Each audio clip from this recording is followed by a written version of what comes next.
All right, everybody. Welcome to the first episode of What You Probably Didn't Know About Your Money. All right, so what was it? Yesterday, day before, whatever. Um, had to get one of our cars out of the shop, and while we were sitting there, uh, one of the biggest, uh, what do you want to call it? One of the biggest pieces of news that's out there in the social media world and media period is R. Kelly. And I know you guys are probably wondering, what the hell does R. Kelly got to do with how your money works? So I wanted to teach the first episode on this because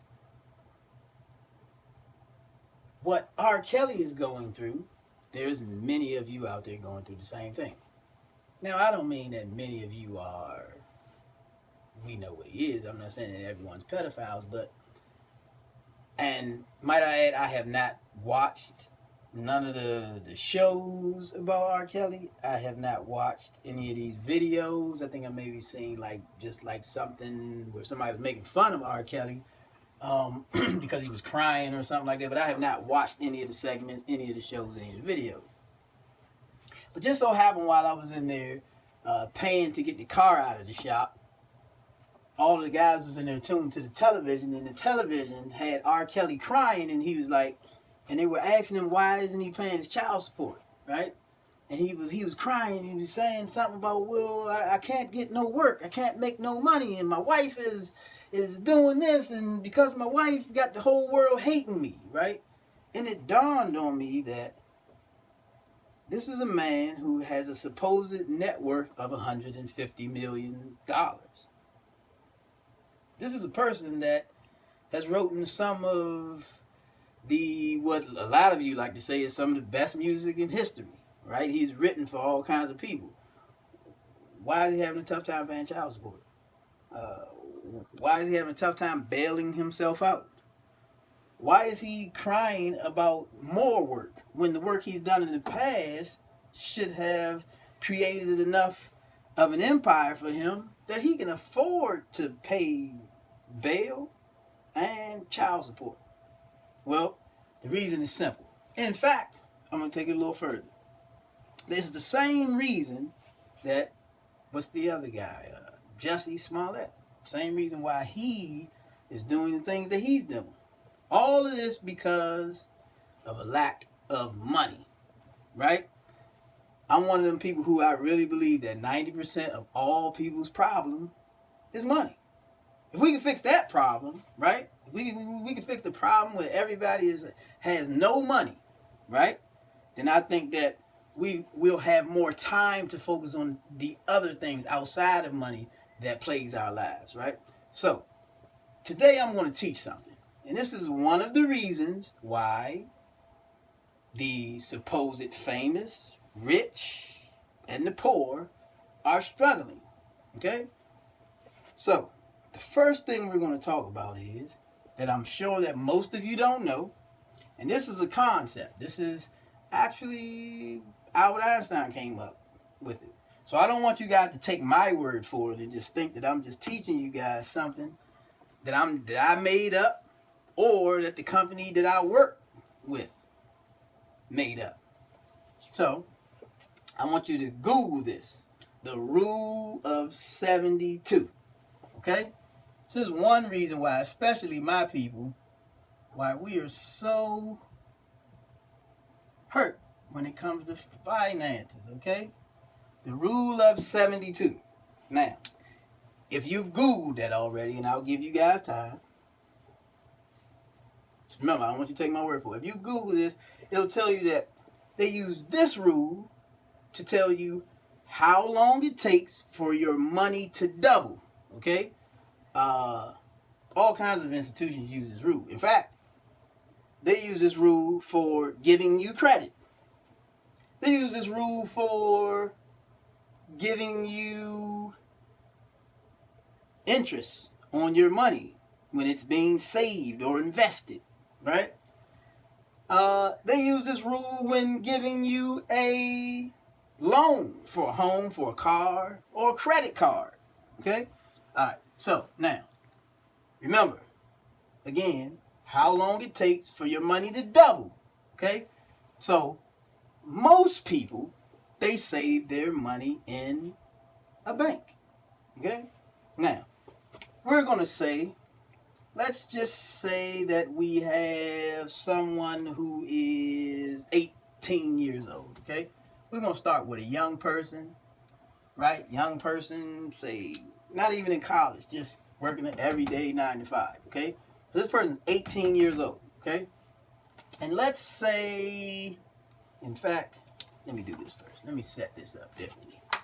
Let's say on one side of the rule, we have 3%, okay? And then on the other side of the rule, we have 12%, okay? These represent interest rates. Okay, so now, 3%, 12%. And let's say we have an 18-year-old young man who wants to save or invest $2,000.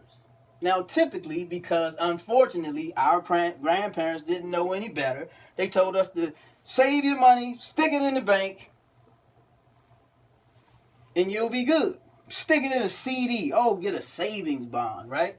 Now, let's say said bank gives you 3% rate of return on that $2,000, right?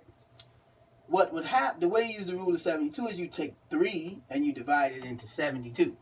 Okay, and when you divide 3 into 72, what do we get? 3 goes into 72 24 times. So now, in 24 years, when, let's say, Daryl, right? Daryl, in 24 years, Daryl will be 42 years old, and Daryl will have a whopping $4,000 in the bank. That's if Daryl never touched that money. He'd have a whopping $4,000 in the bank. Okay? Now, is that a good thing?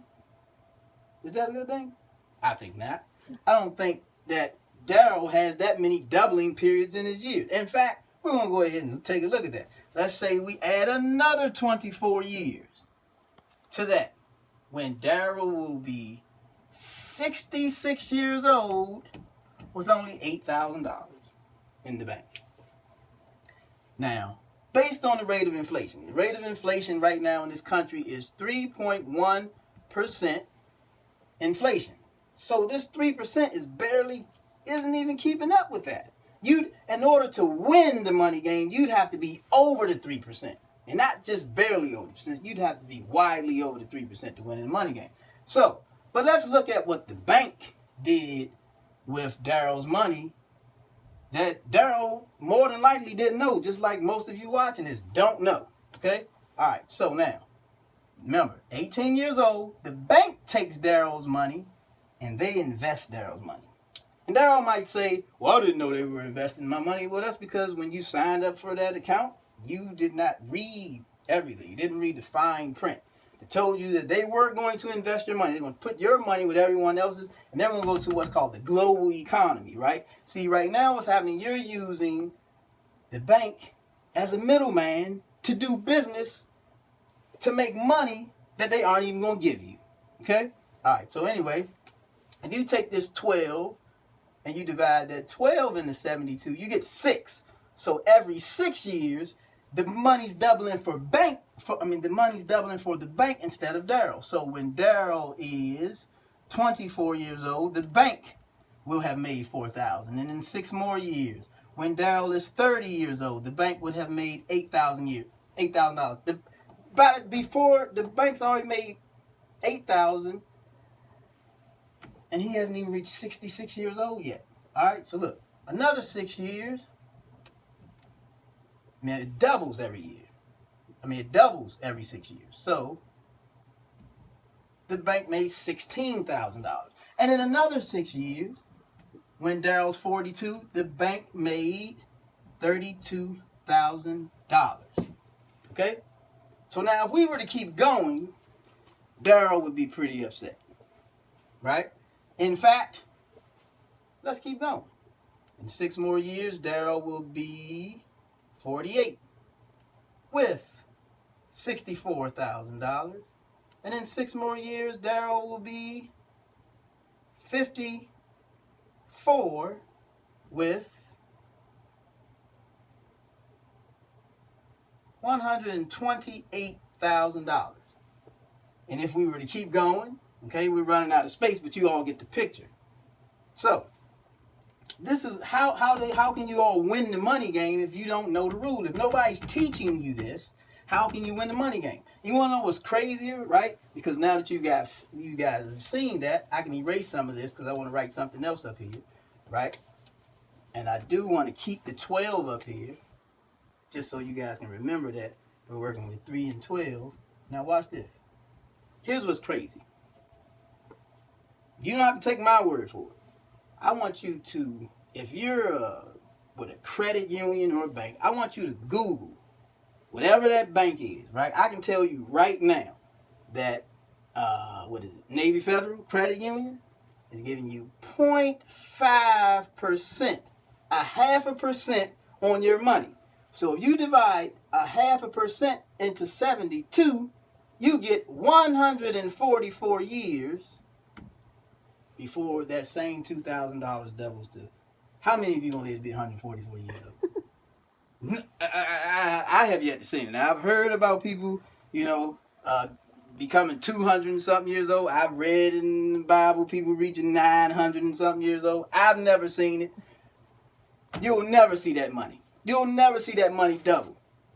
You'll never see it. I don't care who told you. I don't care if your uncle who you love so much told you. Your financial advisor that knows absolutely nothing about how money works, that keeps telling you to stick your money in the bank, does not know anything about money. But somehow we keep running to the bank and sticking our money here. So I know you guys are asking me, but Jamall, how do we get to 12? Because the bank sure isn't going to tell you how to get to 12. So that's why you need to talk to people like me, right? People like me. What I do matters. What I do adds value to people's homes, to people's lives, right? Add value so that you can retire comfortably, so that you can put money to the side to go and buy that house or that car, right? So that you can have your money working for you while you're asleep, right? That's the true American dream. And I know everybody talk about the pursuit of happiness and all that type of stuff. I remember Dr. Claude Anderson said, nobody did all of that traveling on a boat, fighting and all that stuff they did on the ship, throwing up, getting sick, half of the people dying, to come over here for happiness and peace. No, they came over here for money and wealth. And that's what you guys got to start focusing on. So that's the first episode of Rule of 72, right? And I hope you guys enjoyed it. I'll see you next episode.